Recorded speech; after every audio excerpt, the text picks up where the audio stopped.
Hello guys! Bagong araw, bagong gawain na naman ang ating gagawin kaya naman samahan niyo ako hanggang sa dulo ng video na ito. Madaling araw na nga, hindi pa din ako natutulog dahil kaka-cellphone ko 'to.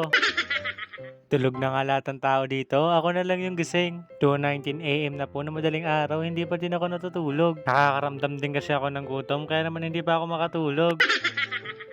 Kaya dahan-dahan na lang ako bumaba sa hagdan para hindi magising sila mama, baka mapagalitan pa ako pag nagising sila. Pagkababa ko nga, tinignan ko na kaagad yung kaldero kung may kanin pa. At sakto nga, may nakita pa tayong kanin, kaya naman naghanap na ako dito ng ulam kung meron pa. At nung wala tayong makitang ulam, kaya naman bibili na lang ako ng ulam sa labas. Ay sus, gastos.